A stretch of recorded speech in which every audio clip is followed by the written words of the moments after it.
Oh, my. Giant version. All right, at this time, we'll call to order the Thursday, February 1st, 2024 Planning Commission meeting. If we can start with roll call, please. Chair Dennison, Here. Vice Chair Pevsner, Here. Commissioner Moran. Here. Commissioner Simcock. Here. Commissioner Yu. Here. Chair, you have quorum to conduct business. Thank you. I'd entertain a motion to approve the agenda as presented.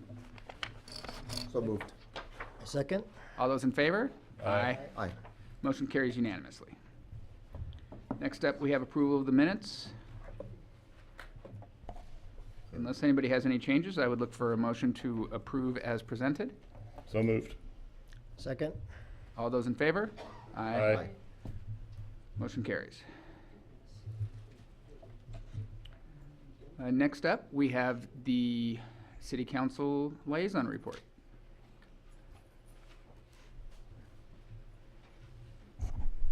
Good evening, Commissioner Dennison and Commissioners. We have nothing to report. We just appreciate all your hard work going into this so we can hear what you guys have to advise. Thank you. Thank you.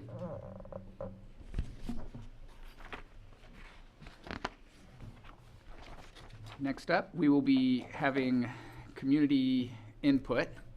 I do want to remind everybody that your participation is welcome and invited at the Planning Commission meeting.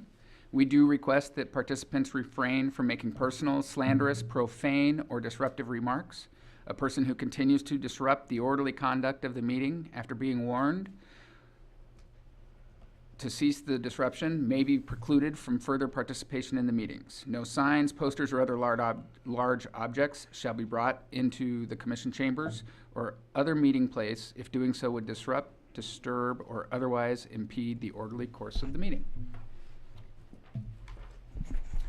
And with that, at this time, any person may address the Planning Commission concerning an item that is not on the agenda. The Commission welcomes your attendance and participation. When addressing the Commission, please begin by providing your name and address for the record. Please keep comments to no more than 3 minutes. I'm sure there will be plenty of comments, and so we do need to keep an orderly meeting and keep those to 3 minutes. And City Attorney, do you have any guidance for us on what should be in community input versus the agendized comments? Chair, I'll get into it as well in the presentation, but just as a reminder, today's topic is the tentative track map and anything related to the tentative track map. So that's related to the conditions itself or the map itself. What's not for consideration today is design review permits, so architectural comments about the project, comments about the development agreement, comments about the certified EIR. Those would be appropriate discussion points for this public comment period for items not on the agenda. Thank you. And I believe city staff has a note before we start. Yes, I would just like to introduce our newest member for the planning department. We have Caitlin Wong with us. She is our assistant planner. Welcome, Ms. Wong. Thank you. All right, and so I believe we'll start with comment cards, and then once we've exhausted the comment cards, we'll allow for comments from anybody who has not filled out a comment card. Layla Reagan and Arnulfo Yanez.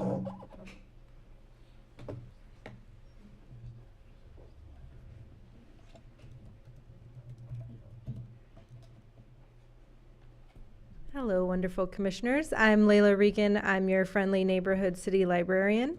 And I'm just here today with Director Arnulfo Yanez of Public Works to talk about the upcoming library meaningful improvement renovation. And I'm going to let him fill you in on where we are in the design process with that. Good evening, Commissioners. Arnulfo Yanez, Director of Public Works for the City of Sierra Madre.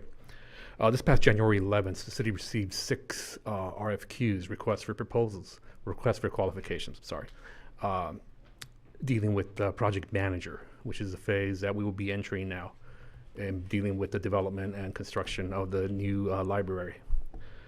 This past Thursday on the 25th, I interviewed 3 of those firms. 3 of those firms moved on to possible second interview. At this point, it seems that one firm did stand out. I will be making that recommendation to our city manager, Mr. Jose Reynoso, and that will be presented to the city at our next city council meeting, February 13th, with my recommendation of hiring a firm from the Los Angeles area to proceed with the construction management services for the library. TSK Architects has submitted a total of about 7,000 pages of plans. That is 100% plans that we received. At this time, along with Planning Department, Public Works Engineering Administration, we are reviewing those plans and hopefully have a successful complete plan review in about 2 to 3 weeks. Thank you for your time. Thank you.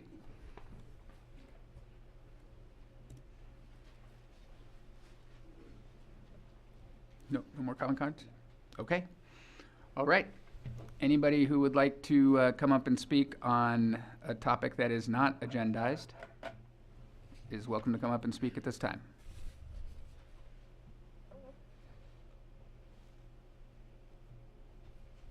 Going once?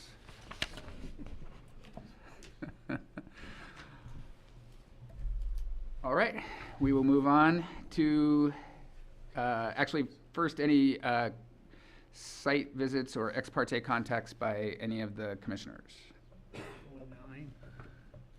No, I didn't go there.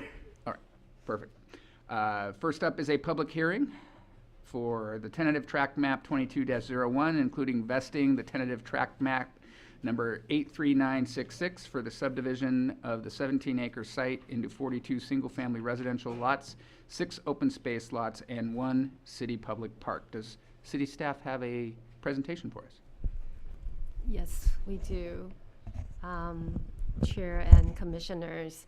So the project is for the tentative tract map and the vesting tentative tract map number 83966. The applicant, New Sierra Madre, is requesting that the Planning Commission consider the application to divide the 17-acre 17-acre lot into 42 single-family residential lots, including 6 open space lots and 1 city park for the project, also known as the Bailey Canyon at the Meadows at the Bailey Canyon, located at 700 North Sunnyside. Before I begin, our city attorney will provide project timeline and a little background of this project since the MOU. Thanks for that, Planning Manager. Before I even begin this, I'd like to say that staff was reviewing a lot of the comments, thanks to the members of the public who submitted comments ahead of time. We were able to review a number of those and consider some of the main points. One of the main points I'd like to address about the public comments is there was a concern about not submitting the documents to CAL FIRE for public comment. I personally wasn't aware of this requirement, so we checked in with our fire marshal and we reviewed the regulations. So the regulations say what they say. It says that that the city needs to submit them to CAL FIRE. According to the fire marshal, this is a misprint. So what I've asked city staff, and I talked to the applicant already, my suggestion is going to be at the conclusion of this meeting that if the Planning Commission is willing to continue this meeting to a date certain until we can confirm for a fact that the regulation is a misprint, and we'll have to confirm that with CAL FIRE, so we'll get something in writing from CAL FIRE and our fire marshal, and we'll put it in our staff report at a future meeting to clarify this point. But until that point's clarified, I think it's probably best if no determination is made on the tentative tract map at this time. The second point I just wanted to make regarding the comments is there was a lot of public comment about the Carter Avenue widening. I've asked the applicant to just provide an update to the Planning Commission on what the status of that is, because they're currently processing their application through the county. And in the future iteration of the resolution for the tentative track map, we'll be including a more robust discussion of what those requirements for the Carter offsite expansions will be. So just 2 points we wanted to raise, addressing a lot of the comments we received, because a lot of them revolved around these 2 main points. So jumping over to this slide, I recognize we have 3 new planning commissioners, and we haven't really picked up this topic in 2 years. So I thought it'd be a good idea first to look at this big picture and to see, in terms of timing, where we're at and where we've been. So starting with the first, we've called it the first phase of this project, and I'll explain why we have 2 phases. But the first phase of this project was commenced by the City Council when they executed an MOU with the developer on April 28th, 2020. This body approved the Meadows project with all the entitlements on August 18th, 2022. Rather, I should say they recommended approval to the City Council. Between the September 20th and 27th City Council meetings in 2022, the City Council ended up approving the project.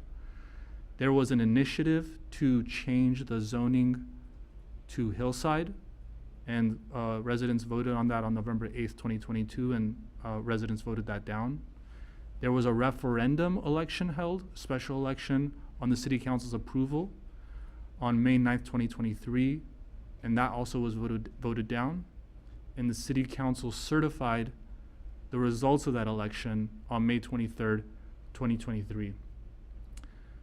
So this was the first phase of the project. I call it first phase because it's all the legislative approvals that have to take place, and we'll talk briefly about what those mean.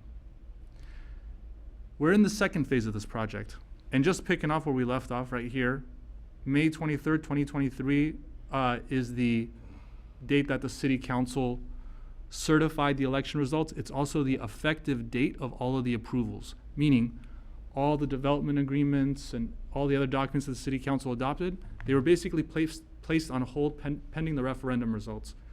And the referendum results, the election was certified on May 23rd, and so May 23rd is the effective date for all those approvals, even though they were approved much earlier.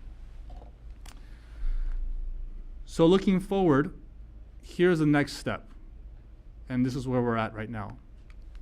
New Urban West Sierra Madre has submitted a tentative track map that is going to be reviewed by the Planning Commission, and a recommendation is going to be rendered for the City Council to consider. After this, there are other steps.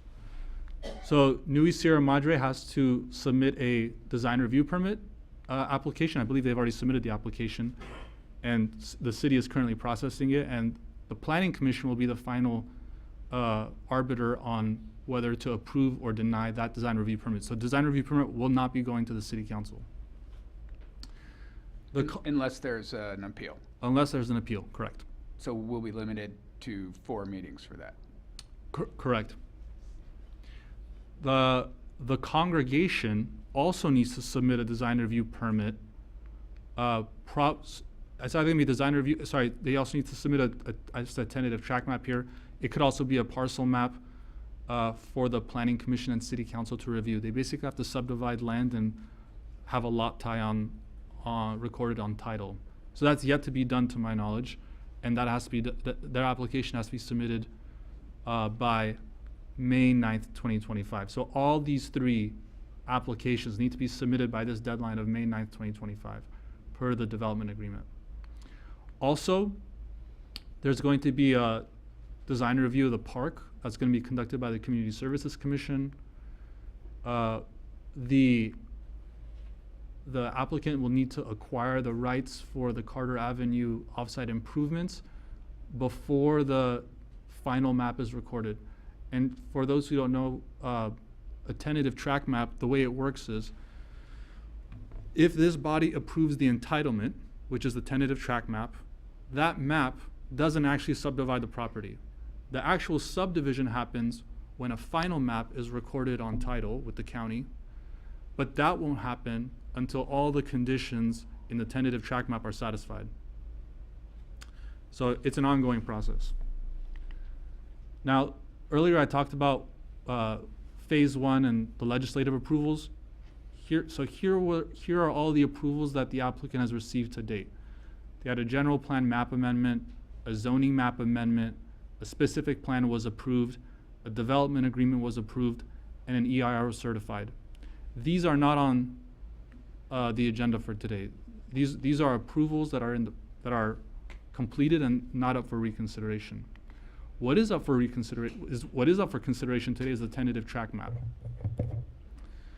Now, on this 5 hearing rule, because I know there were questions about it based on the public comments we received, the applicant has submitted a tentative track map on its own. All of these, in fact, with the exception of Carter Avenue widening, these 3 are what's known as quasi-adjudicatory approvals.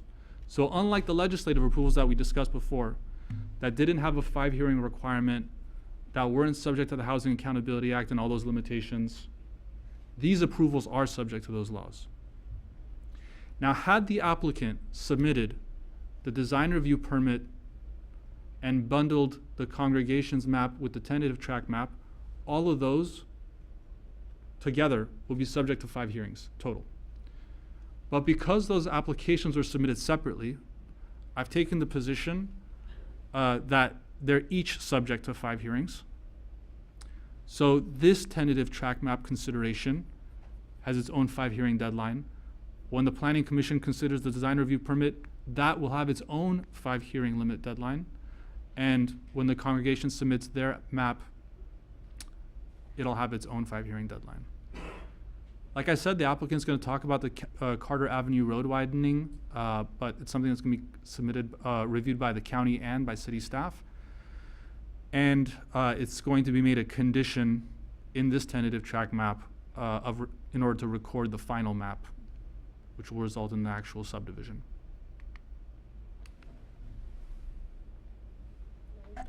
Thank you, City Attorney. So we'll continue with our presentation for the tentative track map. So the tentative track map is required process, and it's required to comply with this adopted specific plan. I'm going to skip the background because we just went through that. And we will be discussing the project that is subject to the following requirement. So the tentative track map will be subject to the state law, what City Attorney just described, the Subdivision Map Act, the Housing Accountability Act, and the Housing Crisis Act. It will be subject to the development agreement, the adopted specific plan, and also our city municipal code and all our city standards for roadway utilities, landscape infrastructure development regulations.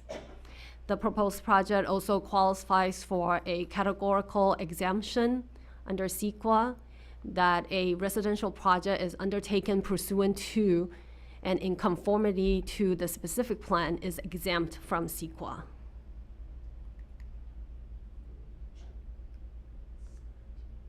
Here is the project boundary. So what you see here is the project site outlined by the yellow highlighted area. North of the project site is the Madre del Rosa Retreat Center, and to the east is the LA County Flood Control District, which includes the Bailey Canyon Debris Basin and also the Bailey Canyon Park. The project site is approximately 17 acres, which include 9 acres for the residential development. 3.6 acres would be developed as roadway. 3.3 acres of the project would be developed as open space and a neighborhood public park. A 1.06 acre would be dedicated to grading and landscape buffer between Madre del Rosa and the specific plant site. So the site is physically suitable for the residential development. We also need to check the consistency of the project that is in conformity to the specific plan. So when the tentative track map was submitted to city staff, including planning, public works, our contracted land surveyor, city civil engineer, fire department, fire marshal, all review the plan and check for consistency against the applicable code and specific plan. Sunnyside Avenue, Carter Avenue, A Street, B Street, and C Street would be publicly dedicated as a public street. The site is designated as residential low density in the general plan land use and zoned as residential single family according to the specific plan. The existing topography is sloped with a downhill grade from the north to south direction. The proposed topography will be altered to form a 4-tier with the slope in between each tier. The proposed grading for the subdivision includes a maximum slope ratio of 2:1, resulting in earthwork to import 1,300 cubic yards. So the proposed map and design and improvement is consistent with the general plan and also the specific plan. Extracting table 3.2 from the specific plan, it identifies the development standard for the site.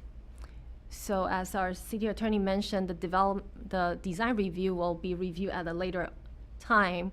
Tonight we'll be looking at the zoning, the lot area, lot coverage, also the front yard, side yard, and rear yard setback of each lot.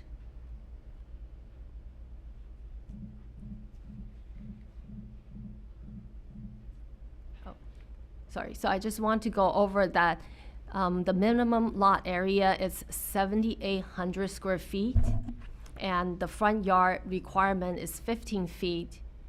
Side yard requirement is 5 feet on each side. Rear yard requirement for the lots that's east of Sunnyside Avenue is 15 feet, and lots west of the Sunnyside Avenue is 35 feet. We have 42 proposed residential lot that is zone R1 SP, and all the proposed lot size is greater than 7,800 square feet. The range is from 7,811 square feet and 21,535 square feet being the largest lot.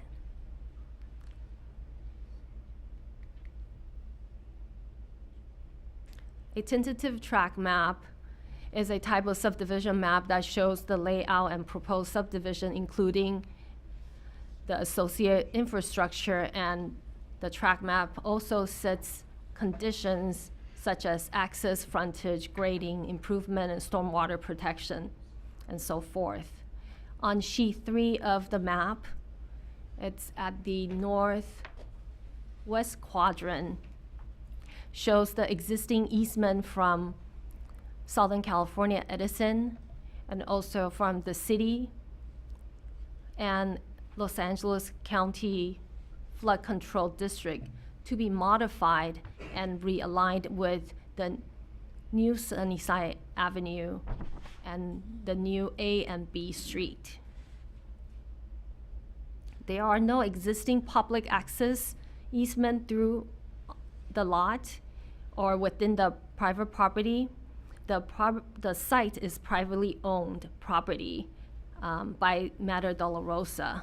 There were 17 existing utility easements that will be modified or quitclaimed.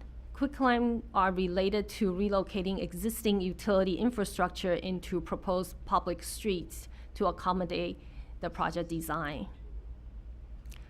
So the city will be granted easements to access ingress, egress, storm drain, water line, and sewer lines. Electric lines will be maintained in their current location with the existing easement granted to Southern California Edison. Easement will also be granted to Los Angeles County Flood Control District for storm drain system and maintenance. The design of the subdivision will not conflict with easement acquired by the public at large for access of the property within the proposed subdivision. So as you can see, Lot 8 is the landscape buffer between Madre de la Rosa and A Street, located just north of the first single loaded street. It also have location of the retaining walls. The utility will be placed under the street, and it also shows the building pad on each lot. So did you say Lot A? A Street. Lot A is the landscape buffer. I just didn't know whether I heard A or 8, and I figured by the map it was A.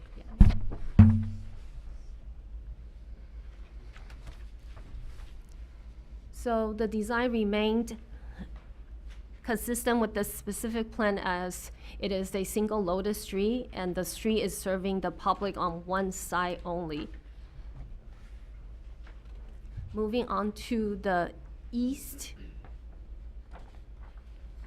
you see the continuous of the landscape area, Lot A, and the retaining wall is showing as well. It also shows the sidewalk on the south side of the street, and the B Street will have sidewalk on both ends. And to the right, you'll see the realignment of Carter Avenue.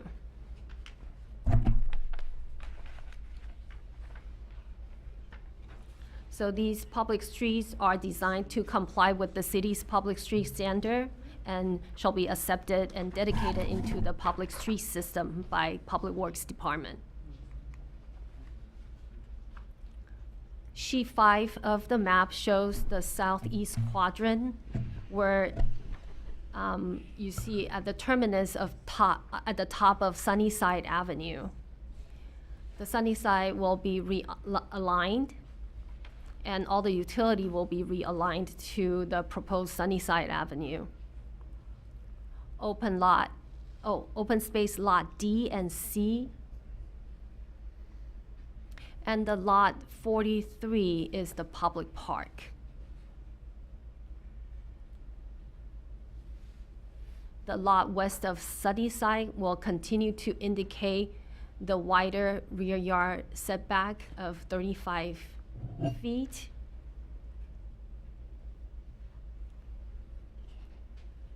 And underneath the park, you will see the LA County Flood Control District will be granted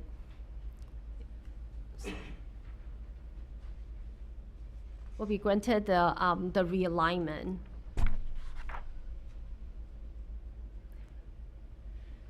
For the storm drain. Sheet 6 of the map continues to the east, showing C Street as a single loaded street as well, with sidewalk on the both sides. The proposed stormwater detention basin will be located underneath the park.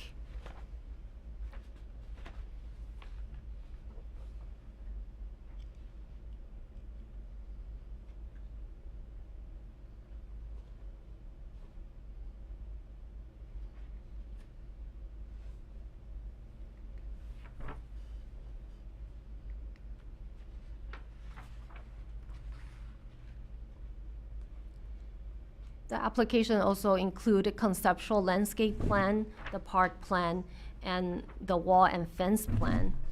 So the conceptual landscape is consistent with the specific plan, where there was a tree planting plan, shows approximately 490 trees throughout the plan area, and it identified 10 existing protected trees to be removed.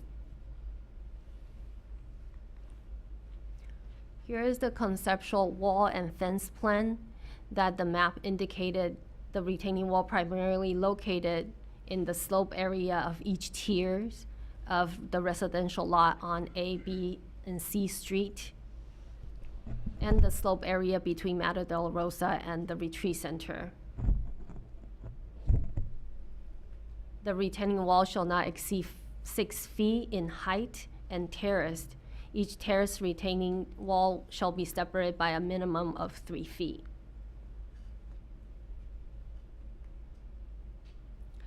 Along with the submittal of, and the review of the tentative track map, a condition of approval will need to be included. And they were reviewed by our land surveyor, civil engineer, public works, planning, and fire department. We have the actual Word document for you to review if you like to do so, and we can do the live edit. And here are a few points that's in the conditions of approval. Just want to mention that in the event of a conflict between any conditions in these conditions of approval, the development agreement will control. And also, obtaining a design review permit will be required to be submitted within 24 months of the after the effective date, which is May 23rd, 2023. After City Council approve the tentative track map, then the project will, subject to the expiration of 24 months. I just want to mention that the condition of approval reviewed by each department ought to be adopted in connection with the proposed subdivision, and then it required to be complied with all the applicable code, such as California Building Code, California Energy Code, the Water Code, Fire Code, Plumbing Code, Electrical Code, and Mechanical Code, and California Green Building Standard.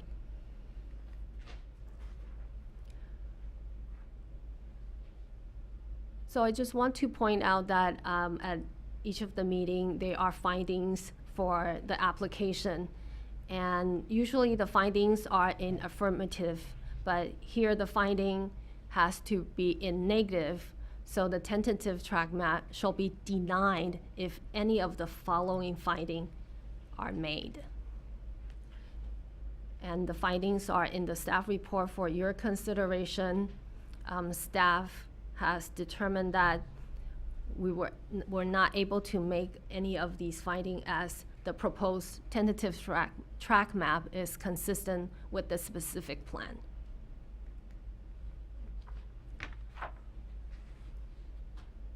Before the Planning Commission this evening is for the Planning Commission to consider adopting the Planning Commission resolution, adopt the Planning Commission resolution with modification, recommend denial of the application to City Council, or continue the public hearing. And as stated earlier, because we received those public comments and because we want to address some of those public comments and make sure we get the confirmation from CAL FIRE, staff's recommendation at this time would be to continue to a date certain. And so the purpose of this meeting today would be to make sure that the Planning Commission has a firm grasp of what the tentative track map is and what's being proposed. Also to hear from members of the public and hear their concerns and questions. And lastly, and most importantly, to get all the questions that the Planning Commission has so that we can come back at the next meeting and be able to answer all of them. Thank you.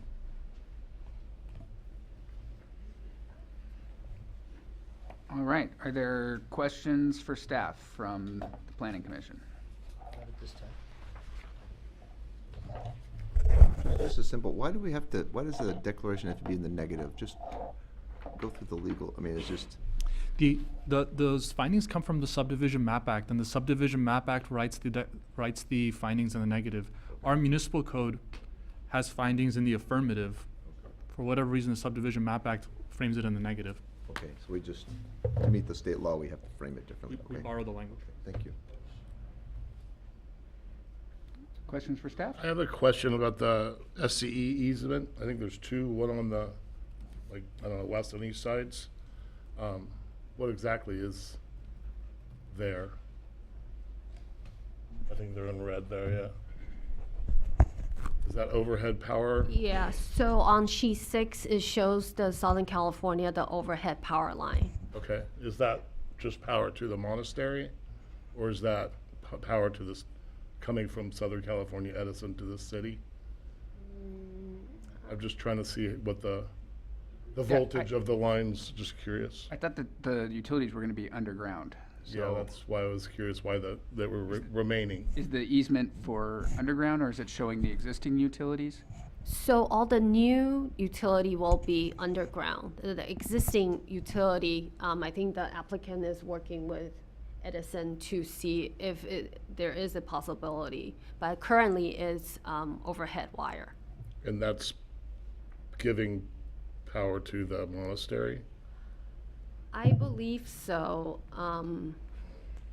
Or I'm just trying to figure out if it's high voltage power coming to the city and then, voltage Yeah, drop. I thought that Or if it's just, we had determined that 480 all going of the over there. utilities were gonna be underground, so, The development agreement addresses this directly. All new utilities are gonna be underground. If you would allow me, let me find the exact language and I'll get back to you, Chair. okay, thank you.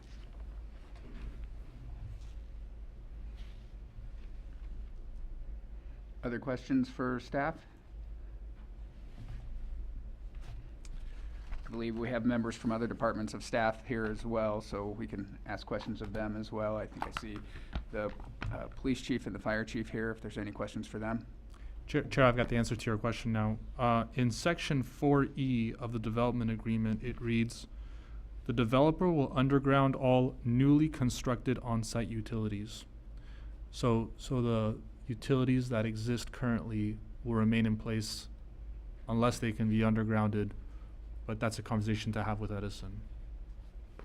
Well, if they have to be moved, then it would be a new utility, so anything that gets moved as a utility for construction would then have to be undergrounded.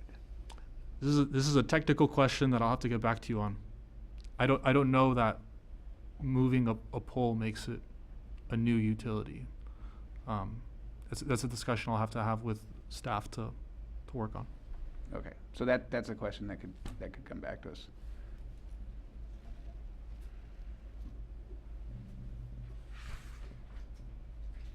Other questions for staff?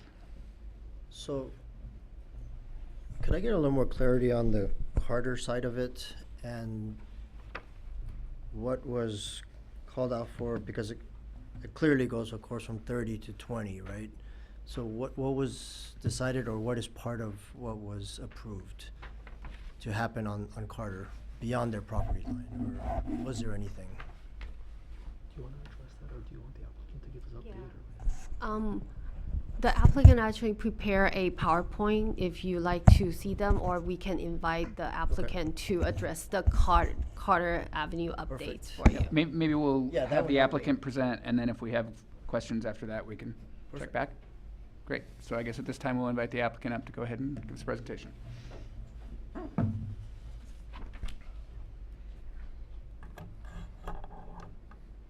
Thank you, Clay. Thank you so much, Chair Jennison, members of the commission. Good evening. My name is Jonathan Frankel, and on behalf of New Urban West, it's my great pleasure to be back with you. Again, we're very excited to be here for what is the very first step in the implementation of the Meadows project. And I won't spend much time on this.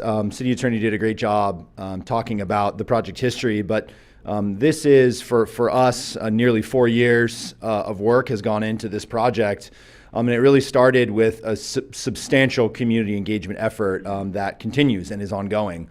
We had over 25 workshops and events, several hundred attendees over the course of the planning and development of the project. So the technical details that you see today are implementing a vision that was crafted in coordination with the community, many civic organizations, individuals, kitchen table meetings, lots of phone calls. And of course, we were very honored to receive the unanimous approval from this commission as well as the city council, and of course the support of Sierra Madre voters twice at the ballot box within a 6-month period. So the implementation of this project allows us to deliver a lot of community benefits, many of which were negotiated by some of you and some of your predecessors on this commission, and we're excited to deliver them and look forward to getting under construction. One of those, of course, is the preservation of over 35 acres of hillside land above to the north of the retreat center, a 3-acre public park, And we are excited about the opportunity to engage with the community on the programming in that park, what will be, we think, a really spectacular location to welcome residents and families to recreate and enjoy the beautiful views that are present at Madre de la Rosa. Carter Avenue widening, we know this is a hot topic of conversation, and I'll provide some additional detail about the status of that is active and ongoing, and we understand the obligation to make pedestrian and vehicular improvements to Carter Avenue. And importantly, those improvements will allow for ADA access to Bailey Canyon Wilderness Park for the very first time. We'll be the very first project in Sierra Madre to offer a 100% electric home option, which we are excited about in helping the city meet its climate action goals as well as state goals.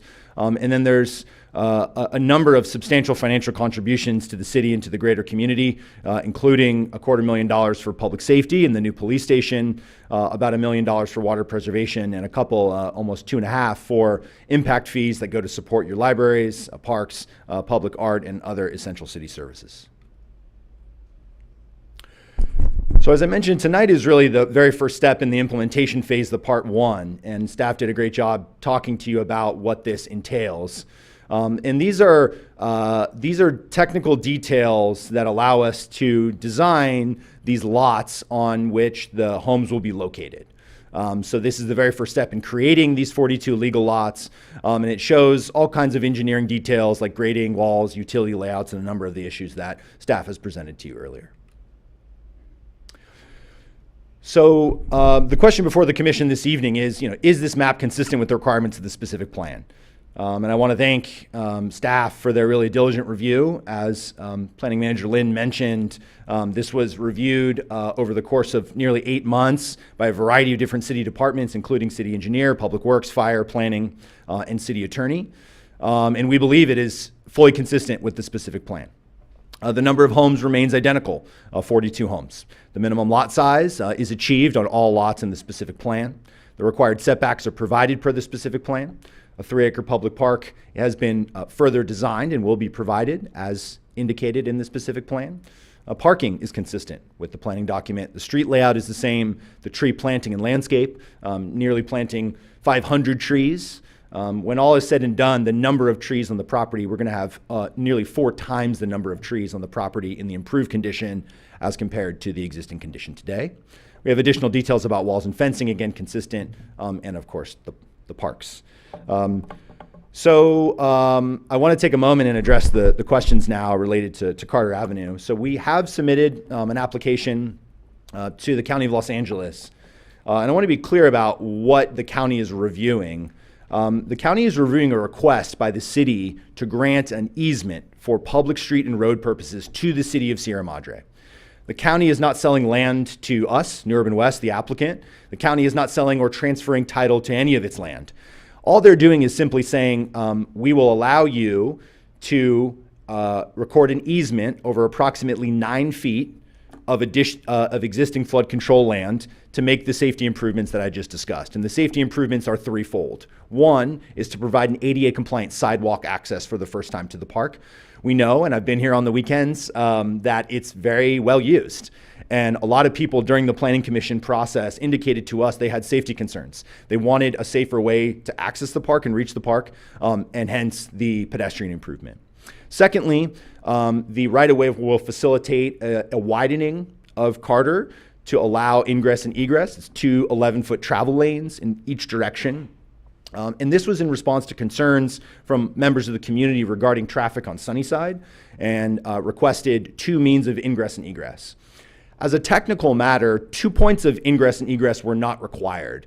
When you look at the volume of traffic that 42 homes will generate, Sunnyside, given its current width, could adequately accommodate that volume of traffic. However, we wanted to be responsive to the concerns of the community and provide that second point of access. So that is the second component of the Gardner widening that will facilitate that secondary full ingress and egress to the project at all times. The third component is a flood control improvement, which is adding curb and gutter. Today, when you go out to Carter, in a heavy rain like today, the floodwaters rush down the street. There's no curb. Typically in Sierra Madre, you have an 8-inch curb that keeps water within the public right-of-way and funnels that water into public storm drain. That's not the current condition on Carter Avenue. Currently today, floodwater will sheet flow uncontrolled down private driveways and onto private property, potentially causing damage. So the improvements, the right-of-way, the easement that will be granted by the county, again, to the city, not to New Urban West, that will allow the ADA-compliant sidewalk to be built, that will allow for the widening of Carter, and it will allow for curb and gutter to be installed to ensure protection of private property in the event of a large storm. So all of that work is ongoing. We did submit an application to the county. They gave us some additional feedback on details that they want to see. We are resubmitting those plans imminently, probably within the next week. And we're going to get back into the county. What will happen then is the county will route those plans to a number of different departments within the county, within county flood control. It'll first be reviewed by their land development engineering group, which will look for things like stormwater, make sure that we are proving out all of our calculations as to the hydrology and drainage related to the improvements. And they're also going to look at things like their existing access, the gate that's there today, what that will look like in the improved condition. But generally speaking, we've had numerous conversations with the county. Generally speaking, it is not unusual for the county to grant an easement to another local agency for public road purposes. Doesn't happen every day, but that's not an unusual request. This request for a little less than 10 feet is a more minor request. There was an appraisal conducted associated with the value of the easement, of course, that we will be responsible for paying on behalf of the city. So we anticipate that process will probably take somewhere in the 6 to 8 month range as we go back and forth as the county departments review those plans. Ultimately, they will look to the city to ensure that the city concurs with the design and the calculations that have been provided. And finally, they will approve those plans and staff at the county will then grant the easement to the city, at which point we can then go begin construction on Carter Avenue. So all of that is underway. It's in process. We're fully cognizant and aware of the obligations in the development agreement that these are critical and important safety improvements. And we are going to do everything we possibly can to acquire that easement from the county. And we've made great strides in order to do that. Just one additional comment related to the undergrounding of utilities. City attorney is correct. All the new utilities on site will be undergrounded. To your question, the existing overhead lines do serve Madre Dolorosa. They also serve the adjacent Bailey debris basin. The county has a small, some small electrical equipment there as well. But those lines will be undergrounded as the project is constructed per the development agreement. So that concludes my presentation. Of course, I'd be happy to answer any further questions that you have. This is just for the benefit of the commissioners. I just want to reiterate that if the applicant is unable to secure the rights from the county to do the offsite improvements at Carter, the agreement was that they have to come back and renegotiate this development agreement and potentially amend certain portions of the specific plan or other approvals. So if that doesn't happen, A, they have to come back and renegotiate. B, the final map won't be recorded. And if the final map is not recorded, the lot cannot be subdivided. So we have these protections in place for the city. Also, just for the record, construction of offsite improvements must commence before issuance of the first building permit. So we won't issue a building permit until we see that they have the building approvals, that the developer has the approvals from the building department to begin the improvements, the offsite improvements. And the offsite improvements need to be completed prior to the issuance of the 11th building permit. So the offsite improvements will be completed before the project is completed in terms of timing. Thank you. And is it, there's a 2-year clock, so they will have to have what specifically done by May 22nd of 25? Yeah, so there are two separate 2-year clocks now when we talk about the tentative track map. Under the development agreement, there's a 2-year clock to submit the applications. That design review permit, tentative track map, all that. Assuming that the tentative track map is approved, then that tentative track map is live for 2 years, and they have to get all that work done within the basically they have to complete the offsite improvements within those 2 years in order to record that final map. Because if that tentative track map expires, they can't then record the final map. They'll have to come back to the city and request another tentative track map. And the final map has to be 2 years after the tentative? Is that what you're saying? Correct. So we have 2-year timelines. So, once we approve the tentative track map, that starts the 2-year clock for all of the conditions to be completed? Correct. Okay. And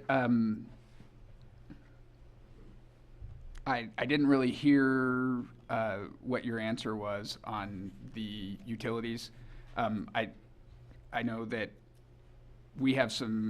we're up a street that has some neighbors that have undergrounded utilities, and then even past them, it then goes back up and over. So is it your intention that all of these lots are going to have undergrounded utilities up to the point where they have hit the monastery and then go back above ground where they already are?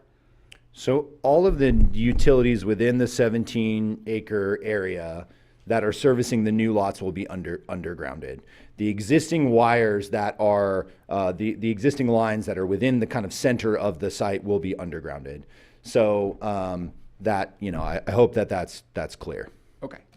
So we won't see any overhead lines within what we're approving as the tentative track map tonight? There are some existing lines that we are not modifying via the plan that serve existing offsite existing residences, and those will remain. Those will not be impacted. But everything you see on the property that's serving Madre Dolorosa to the north, and everything serving the new lots will be undergrounded. Okay. Any questions for the applicant? I just had one minor question. That 20-foot distance, or for the minimum, it's kind of at an angle. I assume that's, sometimes when you make a curve, you can make you draw a line on a curve and it's like, this is the 20 feet, but this is 17. I assume that's going to be consistent throughout to meet the. So Commissioner Pesner, are you referring to the front yard setback? I'm sorry, on Carter Avenue as you go in.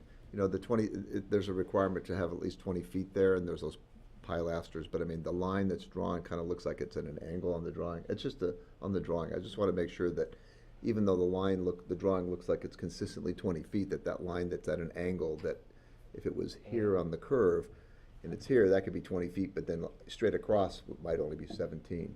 Yeah, there will be a minimum of 20 irrespective of where it is there. Yes, correct. Other questions?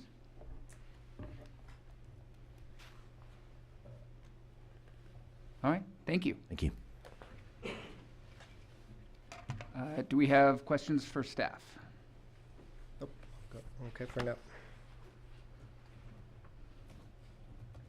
No more questions for staff? I do have one quick question. I believe it's a typo. But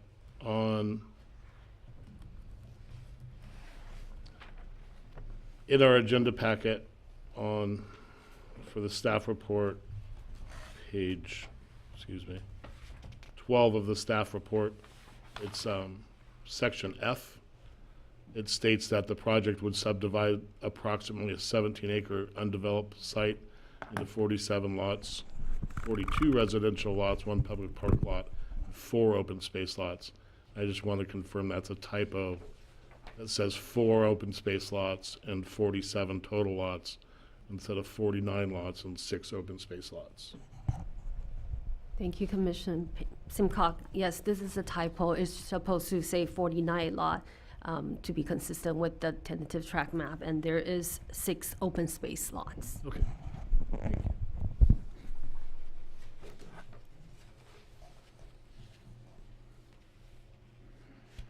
All right, if there's no more questions for staff, then I know that some of the other staff members from other departments have come to answer those questions. I think that we probably won't need them to stay any longer. Any questions we have, we can catch up next time because we're going to have another meeting, it sounds like. And then we can probably move to public comment. So at this time, any person may address the Planning Commission concerning this agendized item. The commission welcomes your attendance and participation. When addressing the commission, please begin by providing your name and address for the record. Please keep comments to no more than 3 minutes. I'm sure we're going to have a lot of comments, so we do need to stick to that 3-minute timer, please. And it will be a civil discourse, or you will be asked to watch it on YouTube.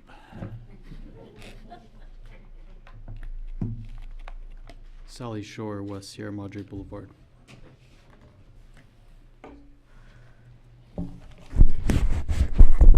Good evening, Commissioners. My name is Sally Shore. I reside at 634 West Sierra Madre Boulevard. Our family home is at 501 Crestvale Drive, which is immediately adjoining the development and can be seen on track map number 6. And our family has lived in Sierra Madre since 1963. My sister will also be speaking tonight, but I'm here because I wholeheartedly support City Attorney's recommendation to continue this before approving the TTM. We are very concerned about the community engagement, particularly with the adjoining residences, of which is ours is one. This is not just a procedural thing. This is not just a bureaucratic hurdle. There has not been adequate communication and notice of the configuration of TTM, particularly sheet 6, which adjoins our family property. There were errors corrected on a couple of the yards, but not all of them. One view shows it completely overlapping. The concerns relate to our concerns as to impact on the physical integrity, especially during the undergrounding and the placement of the electric, the stormwater, and also the widening of Carter. Our family homes, and there are many elderly people who live in the adjoining properties, who have been taxpayers in Sierra Madre for a long time. An incorrect map could adversely affect their property integrity and the property values, and we asked New Urban West to do what was requested of them by this commission previously, to communicate with us. We haven't really heard from them. Certainly 501 Crestvale was never invited to any of these hundreds of events that they had, and we're still not hearing from them. So we ask that you continue this discussion, review the map for accuracy, particularly as relational to the adjoining properties, and remember that your duty as staff and commissioners is to the citizens of Sierra Madre, the property holders, and not to New Urban West, because the residents do need to be in the room where this happens. Thank you. Thank you, Ms. Shore. Jessica Shore, Crestvale Drive.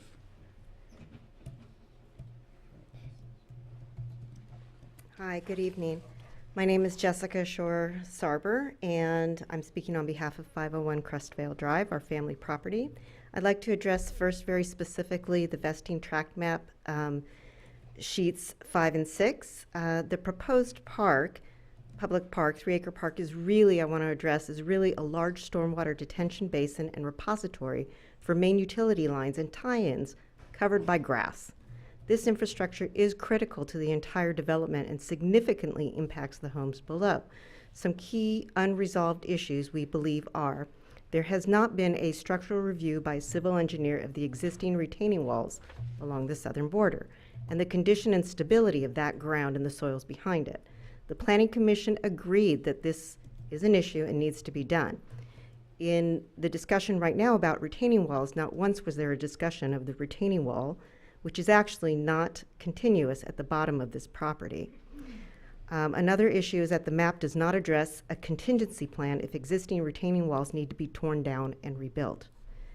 Other unaddressed concerns are damage to the in-ground pools, where water pressure and ground changes may be impacted, foundations and driveways, erosion and wild animal displacement.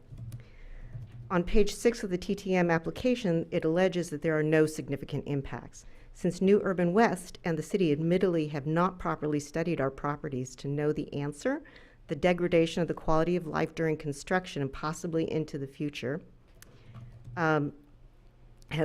must be acknowledged. Without her consent, my mother's view of the mountains will be entirely blocked by at least 6 feet of the existing wall and 8 feet of an additional barrier, a solid wall of 14 feet for the duration of the construction, which could be for years. If this were your mother, you might consider this elder abuse. The following has not been done. Third-party reviews have not been completed. The map makes no reference to internet infrastructure, cell towers, or 5G lines. This goes beyond incomplete to being irresponsible. It is well known that the connectivity and reception in this area is poor to non-existent, and failure to address communications infrastructure will compromise everyone's safety during the construction and then beyond, given the added demand from modern multi-generational homes with smart appliances. Accountability. The city has a duty to protect the neighboring properties, and we demand accountability and insurances before the Planning Commission makes recommendations to the City Council. We would like proper notification to residents, to incorporate a contingency plan for structural failure of the stormwater detention basin and utility infrastructure, and to establish financial assurances in writing and possibly a fund to compensate residents for the disruption of their living, disruption of work for those of us who work from home, interruption of utilities, and potential displacement. The Passionists have stated multiple times their desire to leverage their property and live in peace. The neighboring residents expect and deserve the same. Thank you. Thank you, Ms. Shore. Carol Parker, Mariposa.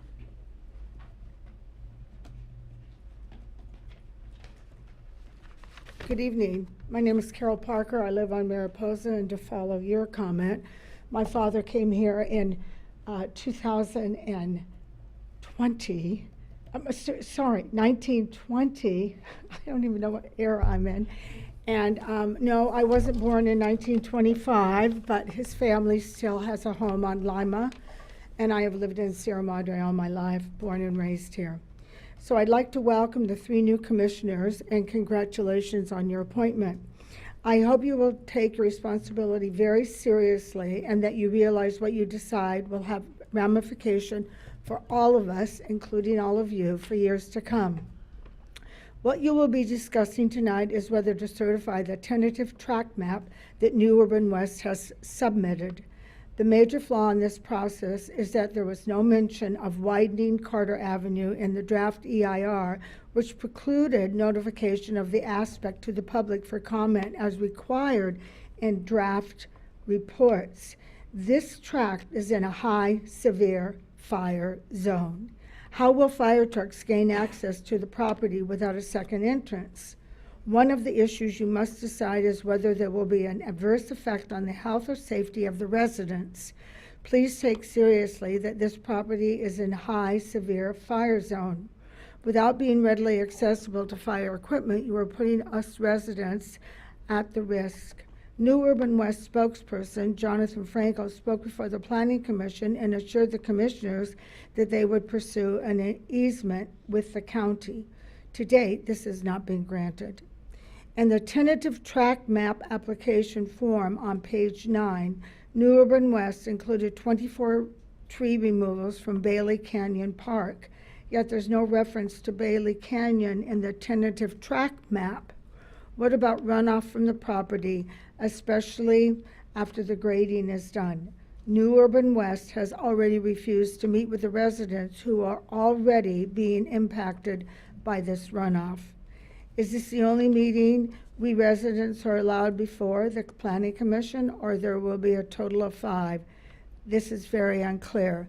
I also want you to know I'm sending this from my friend, Debbie Sheridan on Vala Vista Drive. Thank you. Thank you, Ms. Parker.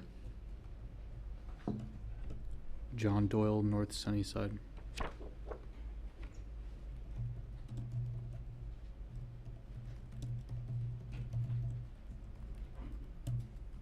My name is John Doyle, and I live at 310 North Sunnyside Avenue. Good evening, esteemed members of the Planning Commission. As an attorney, author, and longtime homeowner and resident of the western portion of Sierra Madre, I'm here to express my strong support for the Meadows and for the approval of the tentative track map. The Meadows is a detailed, well-considered plan that will substantially benefit the community in many important ways. Our local businesses, schools, churches, and other organizations will gain the support of 42 new families living in low-density, single-family dwellings entirely consistent with the general and specific plan. There's been a complaint that the project greatly increases fire hazard. Well, in contrast to that, the independent consultants who contributed to the environmental impact report concluded that the 42 fire-hardened homes, fire protection systems, and fire-resistant landscaping would substantially impede the spread of wind-driven wildfires, adding a layer of protection to surrounding areas. Correcting this type of misinformation is why I joined Neighbors Informing Sierra Madre Neighbors for Fairness, a group committed to ensuring facts and reason and good planning for our community. I am confident that you're carefully considering and analyzing the track map with the input of experienced and hard-working professional staff. And you are mindful of other potential land use options, including possibly large institutional development or even high-density housing. There will be development there, despite what the opposition is trying to do by delaying and hindering this project. I hope that you will conclude, as I have, that the Meadows project will best balance the rights and interests of all Sierra Madre residents and stakeholders. We can welcome 42 new families and enhance the character of the community. Thank you. Thank you, Mr. Doyle. Bob Spears, West Grandview.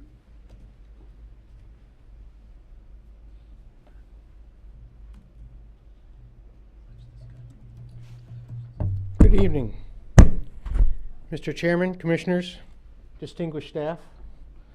I'm Bob Spears. I've had the pleasure of serving on the Planning Commission when the Commission approved the Meadows project. I'm here to respectfully offer some advice to the Commission on the important matter in front of you tonight. Mr. Chairman, move the agenda. Do not allow the unhappy few to monopolize the agenda by relitigating decisions that have already been made. Tonight's meeting is not about the elements of the EIR, wildlife in general, or the construction of Carter. Time is limited, and there are people in the room who would like to monopolize your valuable time with old issues. To the rest of the Commission, do not be distracted or intimidated by the people who have been put aside by 2 votes of the citizens. The question before you is this: does the plan meet the agreement? Are the number of homes and lots the correct size? I encourage you to ask questions of the city engineer, the city attorney, the planning staff. Trust the staff. They must tell you the truth. Since I've been on the commission, the state has passed laws that limit the scope of your actions.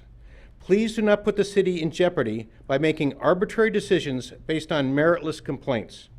Please listen to your attorney and focus only on the decision on the site agenda. Thank you. Thank you, Chair Spears. Father Bruno D'Souza, North Sunnyside Avenue.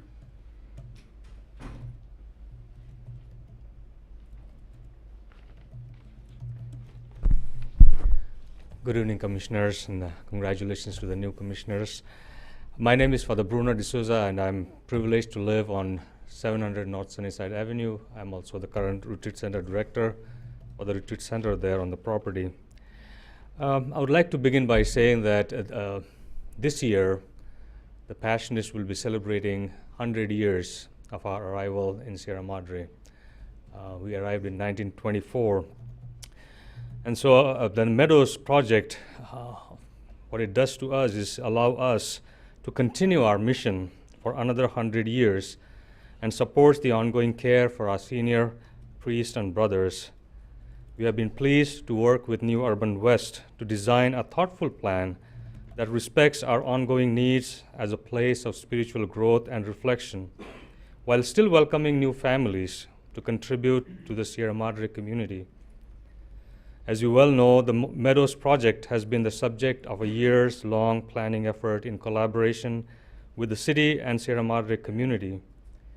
But for us, as passionists and the Madre Dolorosa community, this ongoing conversation has been part of a 15-plus year internal discussion about how to ensure we can continue to serve the greater Sierra Madre community as we have done for the past 100 years. We were pleased to see the overwhelming support of the city's Planning Commission, City Council, and the Sierra Madre voters during the first phase of the project.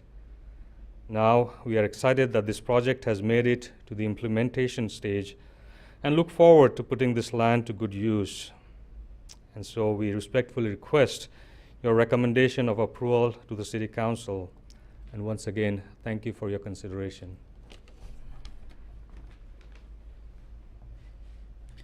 Thank you, Father Sousa. Pat Alcorn, Sierra Madre.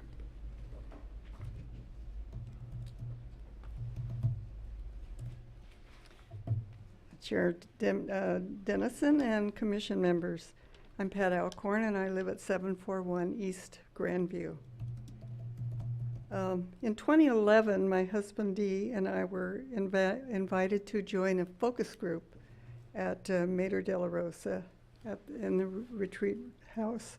They talked about developing maybe 50 to 100 homes in order to be able to continue their works. We decided, the focus group decided no, that wasn't going to happen. But we didn't hear much about it until, fast forward until 2020 when the Passionists submitted a plan to the City Hall. I'm condensing this. The project was approved by the Planning Commission and by the City Council, and now before you is the application for the approval of the tract map. How exciting is that? After 13 years from the conception that we've known, 2 failed elections to stop the project, many meetings, many concessions by the Passionists, including a donation of the park to the city in place of more homes, and approval of the former Planning Commission and City Council, your meeting tonight. The Planning Department, after a thorough review by their staff, including engineers, presents us for the final steps. I hope that all the past protests that are behind us, and I ask you to consider the plan that the Planning Department staff has given to you. Thank you. Thank you, Mrs. Alcorn. D. Alcorn, East Grandview Avenue.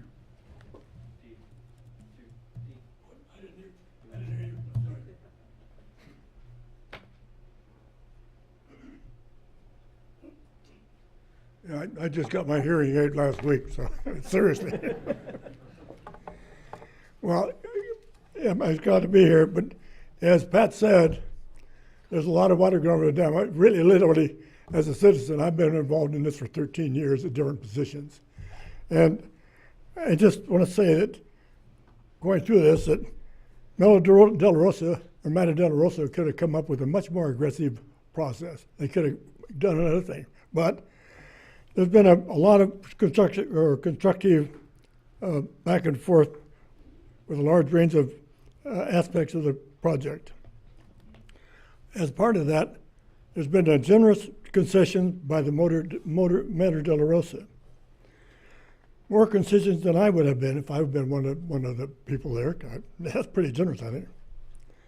This back and forth has ended up with a project that both the city and Madre de la Rosa can live with. As the gentleman here said, the Madre de la Rosa retreat has been here for over 100 years and has been open with a nice open front yard. Excuse me for stumbling, I'm trying to go through this. This project is something that they will have to live with for their front yard, in their front yard, whereas before it's open, now it's a new front yard with all this stuff in there. Now they're going to have to contend with that for the next 100 years. I don't think they've taken this lightly. It appears that the Meadows project is meeting their projects or meeting their obligations and they met the intent of what the city wants, and I think that you should proceed with the project. Thank you. Thank you, Mr. Alcon. Robert Garrity, Vista Circle.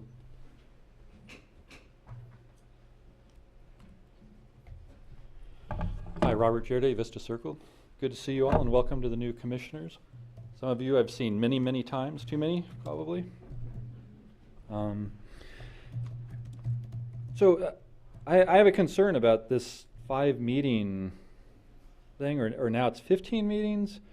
I mean, everything I heard on SB 330 was that it was about speeding up the application process to get housing into cities without a lot of delays. And now with this CAL FIRE thing, so I mean the tract map would take at least 2 meetings, the Planning Commission and then going to City Council. Now we're looking at 3 meetings. And I'm curious if there's case law as about having the 5-meeting rule for each section. If there's something, because it feels like it's taking a bit of a gamble, because what if we have these 3 meetings for the tract map and we have a meeting for the design review, and then, you know, California, the Housing Authority weighs in and says, well, it's only 5 meetings. Then we have 1 meeting left to do design review or to approve the design review. There's no chance for appeal. So I'm just kind of concerned about that because I'd never heard that before. So I'm just wondering what the basis is for assuming there will be 15 meetings or could be 15 meetings. And I'd like to mention, I mean, I worked very hard to, on the 2 campaigns to, for the 2 votes to make sure that this project went through, because it's what I think best serves Sierra Madre. The Planning Commission and City Council worked hard to win all these concessions, and I would hate to see anything go wrong and we lose that. So I think you kind of have an obligation to help protect those concessions that the city won. And remember that if this gets derailed somehow, it's not like there's going to be no project built. It's going to go back to an SB 330 project. I would think the land has already been split. If the specific plan is no longer in place, then we're looking again at 50 homes or 52 homes, somewhere in that range, and losing all those concessions that the citizens voted for and that many citizens worked so hard to get. So that's what I have to say. Thanks. Thank you, Mr. Gerda.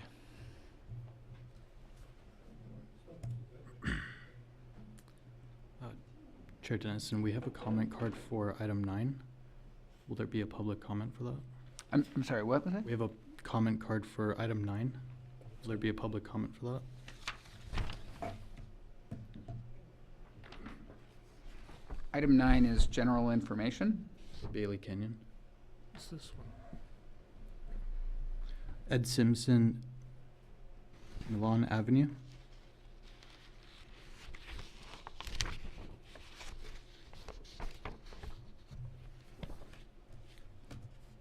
Nancy Beckham, North Lima Street.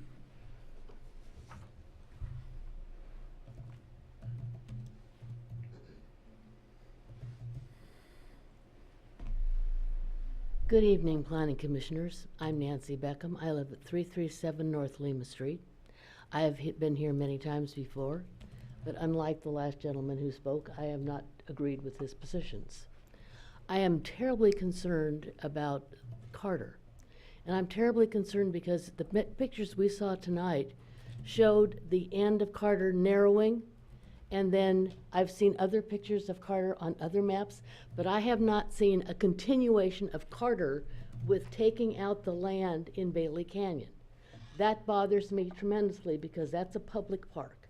It's not private land that is owned by Madre de la Rosa.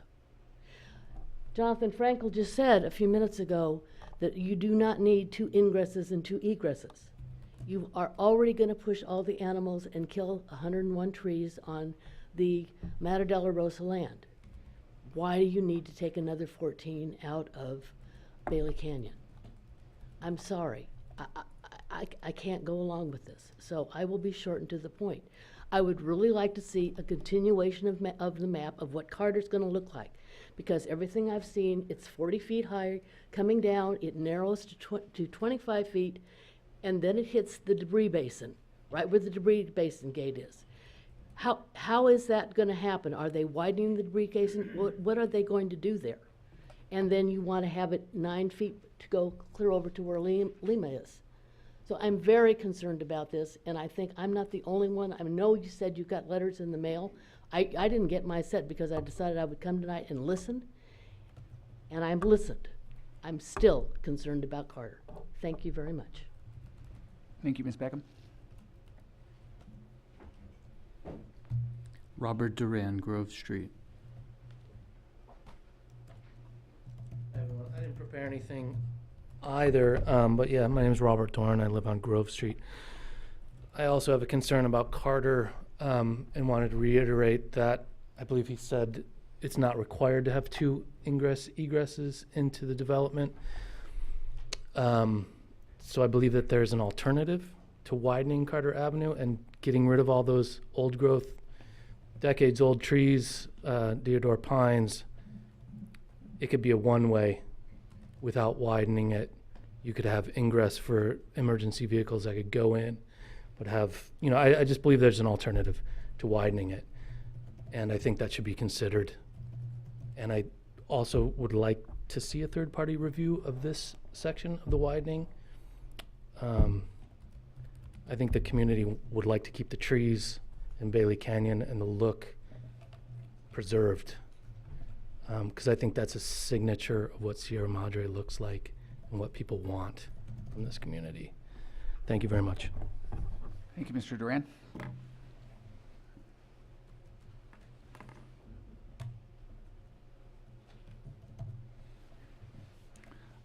Anybody else who would like to come and speak is free to do so at this time.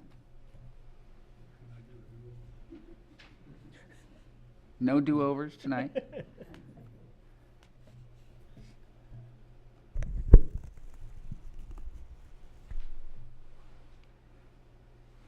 All right, at this time, we will bring it back to the commission.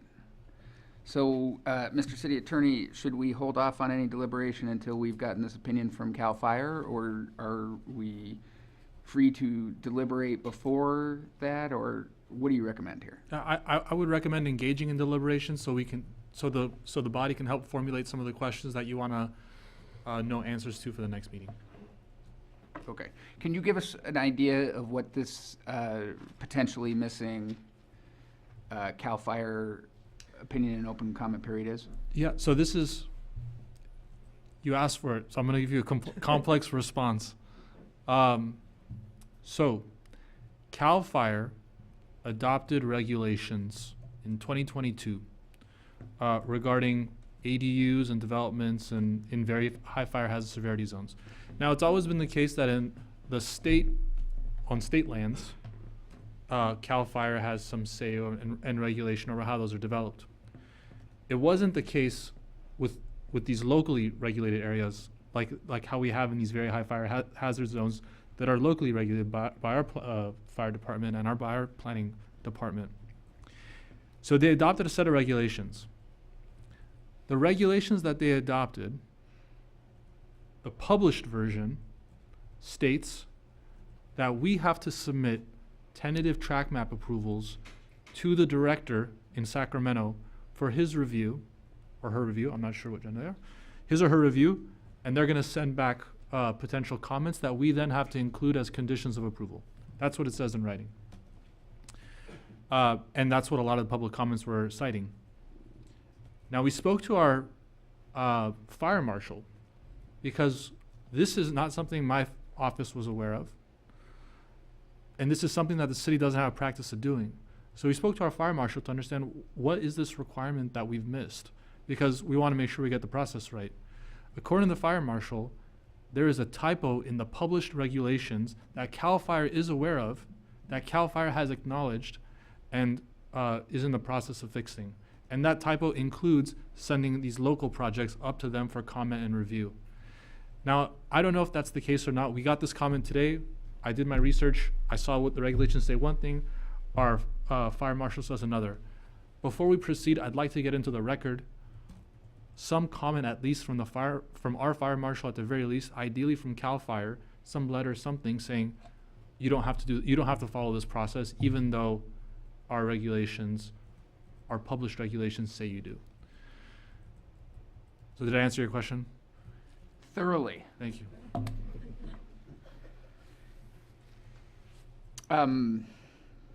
That will spawn plenty of questions when we talk about continuing to a date certain, but I'll hold that till we get to there, because that that makes it a bit tricky.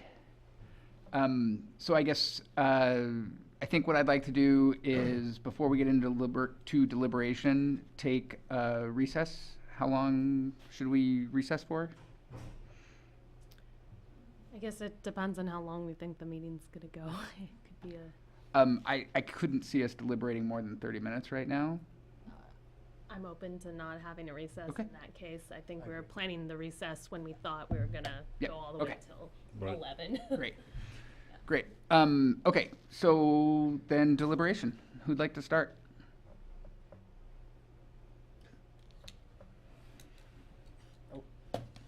I prefer to hear from the folks that were here already. Yeah, I'll go ahead and start, because, yeah, I mean, I have, like Tom, the most experience and have been through the whole process. Well, sorry. I mean, pending some of these other opinions that we're gonna get from the fire marshal, et cetera, I still think the project's a good project. I'm in favor of the park we're gonna get out of it. I hope that the timelines can all be met. I think there's been due diligence to evaluate the project, and there's enough safeguards to approve the tentative track map, pending some of these other questions generally. So, and having reviewed it, ad nauseum, and all the other, heard all the other public comments, some of the stuff we're hearing again tonight. I don't see much difference. I think if all the arguments like the easement can be handled, I think the public and the community is going to get what they want, and we're going to get a great park out of it, which I think is the main addition to the community. Access to that area, which we don't really have. We don't have public access to Madre de la Rosa. They used to have it, but there was legal concerns, and they blocked it off, and et cetera, et cetera. So I think that's to me, the pearl of the project. And considering we can have other alternatives less agreeable that would be, I think, not good alternatives, I think this is the best project that I've seen presented, and I would support it. I think the other neighbors' concerns hopefully will be addressed adequately in the future, like the property lines and things like that. But I don't think we need to get bogged down in things and complex issues that have been answered already, because some of the comments I read, I think, are complex legal arguments, and if that means someone's going to file a lawsuit, you know what? Go for it. But my feeling is I think I could approve the tentative track map to let this project move forward. Yeah, I mean, I think that I agree with everything you said there. I think that the vast majority of the concerns that we heard tonight were identical to concerns that were addressed and decisions were made on previously. One of the challenges that we have up here on the Planning Commission is that we are governed by state law, and we are governed by ensuring that we only deliberate on what is before us. And the only thing that is before us today is not the EIR, is not trees being removed from this property. It's not the loss of habitat. None of that has to do with the tentative track map. What we are allowed to deliberate on and what we are tasked with deliberating on is, does the tentative track map remain consistent with zoning, with the parceling, with everything that we've already seen? And everything that I've seen and been presented by city staff, it is a duplicate copy of what was presented to us previously. It is exactly consistent with everything that we saw previously. And so until we have this CAL FIRE, should it offer anything new that we didn't already know about, I think that the protections of the tentative track map are the conditions of approval. There's a very clear timeline.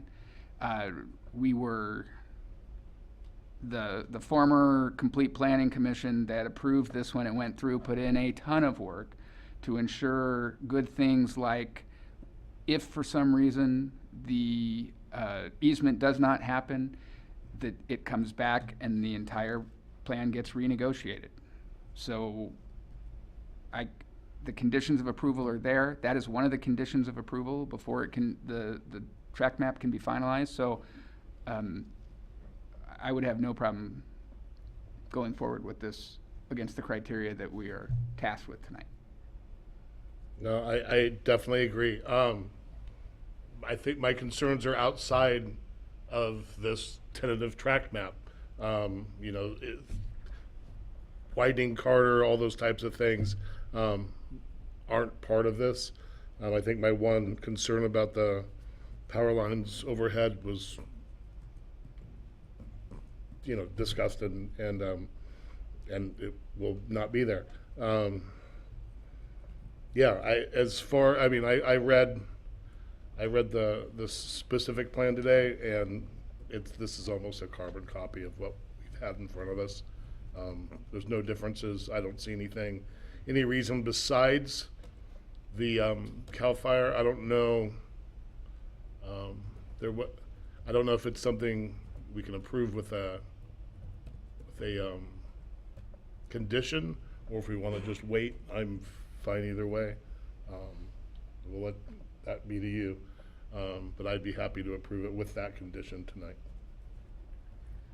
Yeah, I did want to acknowledge the, potential concern about the number of meetings, and ideally, if it can take a single meeting, it seems like we could save more meetings if it ends up being 5 total instead of that 15 total for whatever reason. It also does seem potentially just a Groundhog Day again. If we have another meeting on this, public comes back, we hopefully will, have a similar deliberation, have similar public comments. It seems like perhaps spending extra time when we might not need to. So my question would be to the city attorney, or to us to deliberate on, would be ways that we could proceed forward tonight, acknowledging that there's perhaps a pending. Given that it is a tentative tract map, I would hope that that's something that we could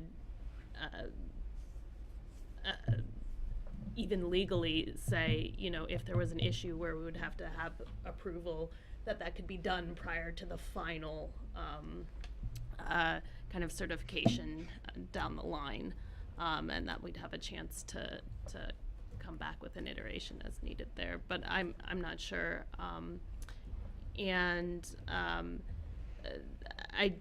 I think these are kind of outside of the deliberations, but there was a public comment about communications infrastructure. I did want to say that I have in the Canyon, I have 2 internet networks, one that's undergrounded and the other Starlink, which is satellite internet, and that provides my cell service and other things like that. It's a small little terminal, and it could actually serve a much broader community as well. Those satellites are now launching that are compatible with my iPhone as well, so they may also be serving modern telecommunications stuff as well. So I think when we're looking at 2026 or potentially beyond, some of that communication infrastructure comments may no longer be relevant. But I agree that that's not necessarily what we're deliberating on today. I am also, this is not, I think, on the discussion for today, but those alternatives to widening Carter, I think that was an interesting comment for me to hear. That was something that I hadn't heard of before, but I don't think that that's on the agenda today. Overall, I think that we have, as several of our long-standing residents have commented, this has been more than a decade in the works in terms of discussions and back and forths here. And last meeting, we had a wonderful presentation from the city attorney about all these California regulations coming down on us. Essentially, the planning commission and cities are being defanged in terms of our ability to even do any negotiations, according to my interpretations. So the fact that we were able to do a decade of negotiations essentially and have those grandfathered in to a plan like this seems a wonderful benefit, and that ideally we can proceed with this plan as is. It's my opinion based on the information that I have, and of course our legal experts are more expert than I am at this, that should we go another course or have to start from scratch, we would end up with something much less beneficial to the community in terms of the local residents, but perhaps more beneficial to California at large, in that California at large needs lots of housing. So if we are considering the thing that's most beneficial for us in Sierra Madre, I think we have it here. And I would approve what we have. So I think the question at hand here for us to consider today is, does this tentative track map match what was brought up and approved previously through this commission also as well as the city council? And I think the answer is yes, and I would support that. There's been so much time and just effort that's been put in by so many people to get to that point, and I defer to all of that. And I would just say, are there questions about the specifics of certain things that are coming up? Yes, and that's natural, because in the subsequent meetings, as we get more into more detail, there's going to be the answer. Those answers are going to be provided for those things, and so we will be ready for that, and we can discuss those things when they come up. So I like the idea of Commissioner Simcoe. Maybe we condition it in that if nothing comes back from that, we consider it approved. I mean, I think that's a great idea to save us sort of another step to that. So it sounds like we have a consensus here, so let's get into the fantastic nuances of continuing to a date certain. And so we are simply here to recommend to the city council approval.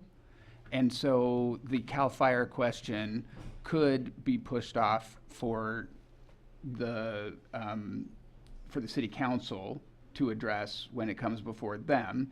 And if there's something that requires more information, it would only be the second meeting if we approve it. The city council is the ultimate decider. We're just making a recommendation. So we could make the recommendation that, barring subsequent information from CAL FIRE that has some kind of ramification to this hearing, that we go ahead and recommend it to the city council. Yes, Chair, you may, and I'd probably add something that to the effect of, if we do determine that you do have to go to CAL FIRE, that approval, that the application be remanded back to the Planning Commission for consideration, because CAL FIRE might have some, if CAL FIRE has comments even, they may have some comments that might impact your recommendation. So, so if your motion is to recommend approval subject to CAL FIRE, subject to confirming whether CAL FIRE has to consider this type of application, then that's totally fine. So the part that I'm not clear on is, if we don't set a date certain, does it, like, do we trigger renoticing? Like, Yes. how do we get it remanded back to us without a date certain? That's my question. Does the date certain have to be for us, or can the date certain be for city council? No, it would have to be renoticed. So if it comes back to the Planning Commission. So I think, can I suggest the phrasing of a potential motion? I would love that. Okay. So perhaps the motion can read, move to approve the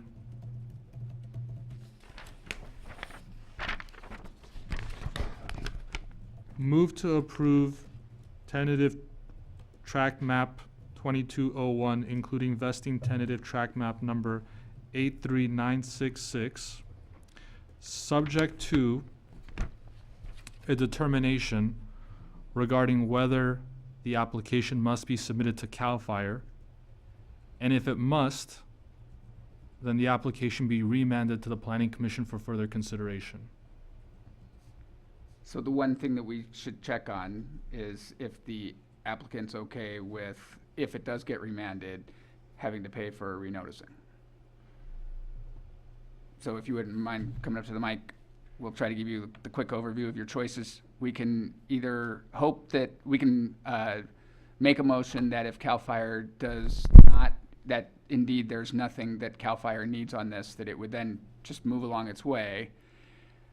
Or we could continue it to a date certain, or we could give it that approval pending CAL FIRE's decision, and it would get remanded back to us, but then you'd have to renotice it because we didn't give it a date certain.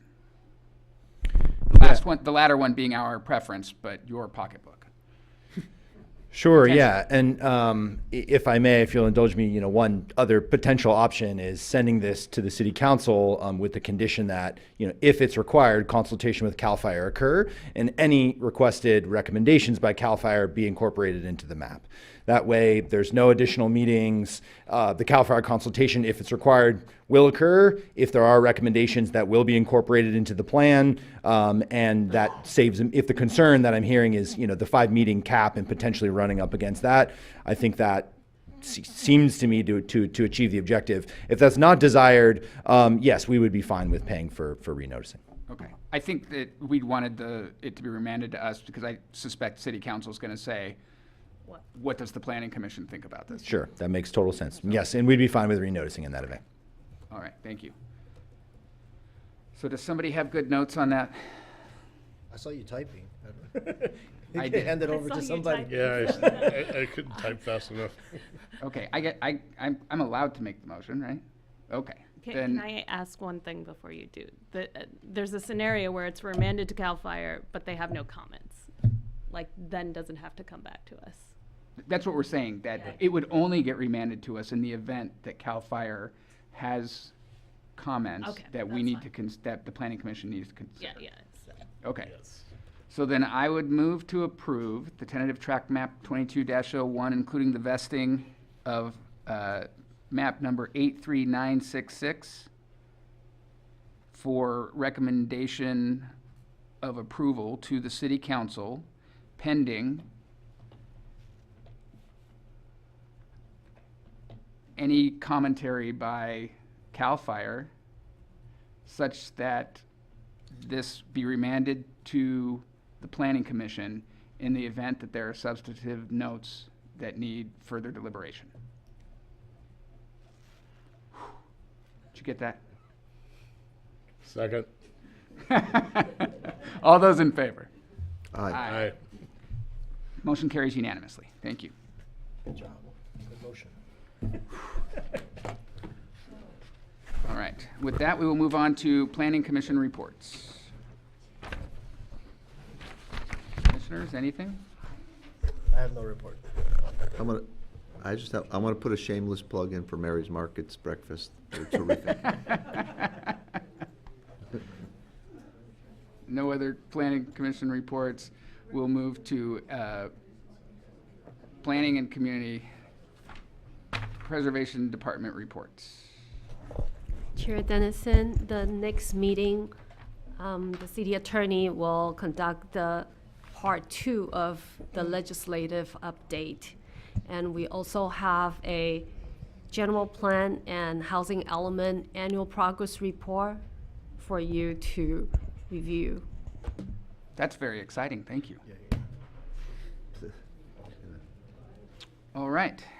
Any other business for the good of the order? Then I will adjourn us to our next regular meeting taking place on February 15th, 2024. Thank you. Thank you.